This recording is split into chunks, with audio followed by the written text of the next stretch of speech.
నమస్తే. ఇన్నాళ్ళు నన్ను సపోర్ట్ చేస్తూ, ఎంకరేజ్ చేస్తూ మీ ప్రేమని నాకు అందిస్తున్న ప్రతి ఒక్కరికి కృతజ్ఞతలు. అలాగే ఈ వీడియో కూడా ఖచ్చితంగా మీకు ఉపయోగపడుతుంది. లైక్, షేర్ అండ్ సబ్స్క్రైబ్ చేసి మీ సపోర్ట్‌ని నాకు అందించండి. అలాగే ఈ వీడియో పట్ల మీకున్న అభిప్రాయాన్ని కామెంట్ సెక్షన్‌లో కామెంట్ చేసి తెలియజేయండి. ఇప్పుడు వీడియోని చూద్దాం. జ్యోతిష్య శాస్త్రం ఒక అద్భుతం. వేదాంగమైన జ్యోతిష్య శాస్త్రం అనేటువంటిది మానవ జీవన గమనానికి ఒక వరం. జ్యోతిష్య శాస్త్రం నీ జీవితంలో వెలుగునింపే ఒక భాష. ఆ భాష నీకు అర్థమైతే ప్రకృతి నీతో మాట్లాడుతుంది. అస్ట్రాలజీ నేర్చుకోవాలి అనుకునే వారికి అద్భుత అవకాశం. మురళీధర శర్మ గారి అస్ట్రాలజీ క్లాసెస్ అతి త్వరలో మొదలు కాబోతున్నాయి. 100% జాబ్ గ్యారంటీ. వివరాల కొరకు సంప్రదించండి.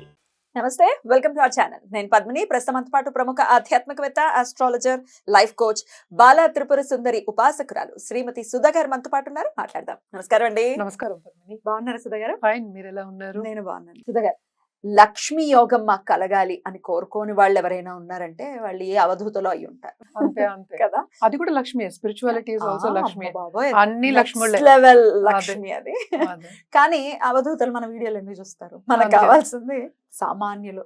లక్ష్మీ యోగం కావాలి, రకరకాల ఈతి బాధలతో బాధపడుతున్నాము, మాది ఫలానా నక్షత్రం, లేకపోతే మాది ఫలానా రాశి, మా ఫలానా లగ్నం, మాకెందుకండి, మా జీవితాలు ఇంతేనా, మాకు లక్ష్మీ యోగం అనేది ఉండదా అని అడుగుతుంటే భలే కష్టం అనిపిస్తుంది. ఎవరికైనా ఉంటుంది. అవును, ఉంటుంది తప్పక. ఎలా తెలుసుకోవాలి? ఒకవేళ ఏదైనా బ్లాకేజ్ ఉంటే దాన్ని ఎట్లా క్లియర్ చేసుకోవాలి? తప్పక నాకు ఒక్కసారి వివరిస్తారా? తప్పక మాట్లాడదాం. లక్ష్మీ యోగాలు అనేది నువ్వు అన్నట్టు కొద్ది గొప్ప అందరి జాతకాల్లోనూ ఉంటుంది. ఫస్ట్ థింగ్ అదే. ఎందుకంటే అందరు సంపాదించుకుంటున్నారు ఈ కాలంలో. అదేంటంటే ఎత్తు తగ్గులు. ఎంత ఉంది, ఎంత లేదు, పర్సంటేజ్ అనుకుందాము, ఎంత మోతాదులో ఉంది అనుకుంటాం. అంటే ఏంటంటే ఎంత బలంగా ఉంది అనుకోవడం అనేది చూసుకోవాలి. జనరల్గా మాట్లాడుకోవాలి అంటే మనం లక్ష్మీ యోగాలు కానీ ఎనీ యోగం ఫర్ దట్ మ్యాటర్ మనం లగ్నం నుంచే చూస్తాం. అంటే ఏంటంటే బర్త్ చార్ట్లో మనకి రాశి ఉంటుంది, లగ్నం ఉంటుంది, ప్లస్ దశా విశేషాలు ఉంటాయి. మన దశా విశేషాల గురించి కూడా చాలా మాట్లాడుకున్నాము. బట్ ఇవన్నీ ఉన్నప్పుడు ఇవంతా కలయిక కదా. ఈ మూడు కలిసినప్పుడు మనకి ఒక యోగం అనేది ఫామ్ అవుతుంది. అసలు యోగం అంటే ఏంటి అంటే, రెండు ప్లానెట్స్ కలిసి ఉన్నా, లేకపోతే కేంద్ర కోణాల్లో ఉన్నా, లేకపోతే బెనిఫిక్స్, న్యాచురల్ బెనిఫిక్స్. మనమేమో జూపిటర్ అంటే గురుడు అంటే అందరికన్నా బెస్ట్ బెనిఫిట్ కదా. గురువు కానీ, లేకపోతే వీనస్ శుక్రుడు కానీ, లేకపోతే బుధుడు, వీళ్ళందరూ ఎగ్జాల్టేషన్లో ఉన్నా. ఓకే, సో ఇలాంటి యోగాలు అనేవి ఫామ్ అవుతాయి. And also more than 2 planets in any 1 house. అంటే ఒక్కొక్క దాంట్లో భావం అంటాం. ఇప్పుడు 12 రాసులే, మళ్ళీ 12 భావాలే, 12 అవే ఇల్లులు అయ్యాయి. అంటే ఇల్లులు అంటే ఫస్ట్ ఏంటంటే మనం లగ్నం అంటాం. ఉదయించే సూర్యుడు, నువ్వు పుట్టావు కనుక అది లగ్నం అనుకుంటాము. రెండో ఇల్లు, సెకండ్ భావం, అంటే ఫైనాన్షియల్ స్టేటస్ చెప్పడానికి అది ఉంటుంది. అలాగే మనం చూసామంటే 11th house చూస్తాం. నువ్వు పుట్టిన లగ్నం నుంచి యోగాలన్నీ చూడాలన్నమాట.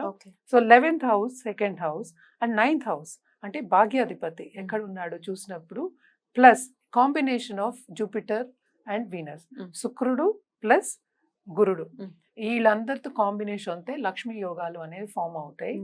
దీంట్లో ఏంటంటే దారిద్ర్య యోగాలు ఉంటాయి, అలాగే లక్ష్మీ యోగాలు ఉంటాయి. అంటే ఎంత మోతాదులో ఉంటాయి అనేది చూసుకోవడం అనేది వెరీ ఇంపార్టెంట్.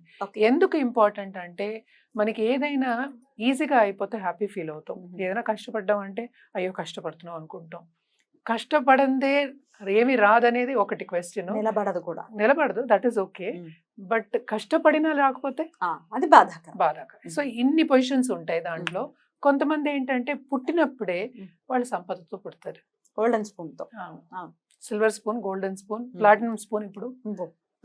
సో అలా కూడా ఉంటాయి. కానీ జనరల్ గా మనం చూసాము అంటే సెకండ్ లార్డ్, 11th లార్డ్ వాళ్ళ కలయిక ఉన్నా, లేకపోతే వాళ్ళు ఎగ్జాల్టేషన్ లో ఉన్నా, లేకపోతే కోణాల్లో ఉన్నా ఈ యోగాలు అనేవి ఫామ్ అవుతాయి. Plus 9th lord also. So ఒక్కొక్క లగ్నానికి ఒక్కొక్క లార్డ్స్ అంటే లార్డ్షిప్స్ అనేవి డిఫరెంట్ అయిపోతాయి కనుక తప్పక ఒక్కొక్క లగ్నానికి మనం మాట్లాడుకోవచ్చు. మరి ద్వాదశ రాశుల గురించి, రాశి కానీ లగ్నం కానీ ఏది ఎలా, మరి ధనుర్ లగ్నం వాళ్ళు లేదా ధనస్సు రాశి వారికి లక్ష్మీ యోగం అనేది ఎలా కలుగుతుంది? కలగని పక్షంలో ఒకవేళ రావట్లేదు లక్ష్మి అనుకుంటే ఎట్లాంటి పరిహారాలు చేసుకో? ఓకే, ధను లగ్నం వాళ్ళకి లగ్నాధిపతి మనకి గురువు అయ్యారు. సో గురు టచ్ ఆల్రెడీ వచ్చేసింది మనకి. అలాగే మనం చూసామంటే సెకండ్ లార్డ్ మనకేమో శని అయ్యారు. శని ఎక్కడ ఎగ్జాల్టేషను? సో అదొకటి చాలు. అపర కుబేరులు అవ్వడానికి అదొక్కటి చాలు. ఒకే ఒక కండిషన్ అంతే. అంటే దానికి మళ్ళా మనం ఏంటంటే జాగ్రత్త చెప్పడం ఏంటి, దశ రావాలి. అంటే ఎయిదర్ జూపిటర్ దశ, గురు మహాదశ, లేకపోతే శని మహాదశ వచ్చిందంటే ఇంకా చాలా బాగుంటుంది. పట్టుకోలేము అసలు. మనం ఇప్పుడు చూస్తున్నాం కూడా పెద్ద పెద్ద కంపెనీస్, యుఎస్ లో ఉన్న కంపెనీస్ కి, $1 బిలియన్ కంపెనీస్ కి అధిపతులు అవ్వడం కానీ, లేకపోతే శని ఎలాగైనా శ్రమ చేయాలి అంటే ఆయనకు అదే ఇష్టం. శ్రమ పడే వాళ్ళకి ఆయన ఫలితం అనేది ఇస్తాడు. సో తప్పక ఇక్కడ ఎగ్జాల్టేషన్ ఉంటే శ్రమ అనేది ఉంటుంది. అట్ ద సేమ్ టైం బోల్డ్ అంత సంపద ఇస్తాడు. శని ఇచ్చినంత ఎవరు ఇవ్వరు. అంటే ఏంటి, చాలా చాలా ఇంపార్టెంట్ గ్రహం అన్నమాట. ఆయనే సెకండ్ లార్డ్ అయ్యాడు, ఆయన ఎగ్జాల్టేషన్ లో ఉన్నాడు అంటే ఇంకేం కావాలి, అలా ఏమీ అవసరం లేదు. అలాగే మనం చూసామంటే 9th lord Ravi own house లో ఉండడం, అండ్ ఆల్సో జూపిటర్ తో టచ్ ఉండడం. అంటే లగ్నాధిపతి స్ట్రాంగ్ ఉంటేనే అవి జరుగుతాయి ఇవన్నీ. సో టచ్ ఉండడం, అండ్ ఆల్సో అదే దశ రావడం అంటే ఏంటి, గవర్నమెంట్లో మంచి పొజిషన్ రావడం కానీ, ఉన్నత స్థాయికి వెళ్ళడం కానీ, బోల్డ్ అంత సంపాదించడం కానీ దాంట్లోంచి, అలాగే పొలిటికల్ కనెక్షన్ రావడం అంటే ఏంటి, ప్రామినెన్స్, ఒక ఫేమస్ పర్సనాలిటీ కింద రావడం కానీ జరగడం తప్పక జరుగుతుంది. అది మనం జాతకం చూసినప్పుడే మనం నిర్ధారించేయచ్చు. ఇక్కడ మళ్ళీ ఏంటి, గురువు ఏమో 4th లార్డ్ కూడా అయ్యారు మనకి. ఓకే, సో 11th లార్డ్ మళ్ళీ ఏమో మనకి వీనస్ టచ్ ఇందాకనే చెప్పు. సో గురు మళ్ళీ sun, and also Shani also second lord మనకి ఇక్కడే కదా, శుక్రుడితో కనెక్షన్ వచ్చిందంటే, సన్తో కనెక్షన్ వచ్చిందంటే ఇంకేం కావాలి, అసలు అంతులేని సంపద వస్తుంది అనమాట. మోస్ట్ ఇంపార్టెంట్ ఇదన్నిటికీ మనం చెప్పేది ఏంటి, ఎప్పటికైనా ఆ దశా విశేషాలు రావాలి అని చెప్తూ ఉంటాం. ఎవరికైనా సరే, ఏ లగ్నంకైనా సరే మనకి సెకండ్ లార్డ్ దశ వచ్చినప్పుడు, సెకండ్ లార్డ్ మంచి పొజిషన్లో ఉన్నప్పుడు తప్పక వాళ్ళ పోళ్ళంత సంపాదన ఉంటుంది వాళ్ళకి అని చెప్పచ్చు. అలా కొంచెం ఏజ్ వచ్చారు, ఏజ్ పీపుల్, వాళ్ళకేమో రిటైర్ అయిపోయారంటే వాళ్ళ పిల్లలు సంపాదించి పెట్టడం కానీ, వేరే వాళ్ళు పెట్టడం కానీ జరుగుతుందన్నమాట. తప్పక ఈ రిజల్ట్ అనేది మాత్రం తప్పక వస్తుంది వాళ్ళకి అని చెప్పాలి. అలాగే వీళ్ళు రెమెడియల్ మెషర్స్ చేయాలి, ఏం చేసుకోవచ్చు, తప్పక గురు కాళ్ళు పట్టుకోవాలి. అంటే దక్షిణామూర్తి కానీ, సాయిబాబా అనుకుందాం, ఎవరైనా సరే దత్తాత్రేయ స్వామి, వాళ్ళకి చేయడం అనేది వెరీ ఇంపార్టెంట్. ఫస్ట్ మనకి విజ్డమ్, స్పిరిచువల్ నాలెడ్జ్ ఇవన్నీ గెయిన్ అవ్వడానికి అది ఇంపార్టెంట్.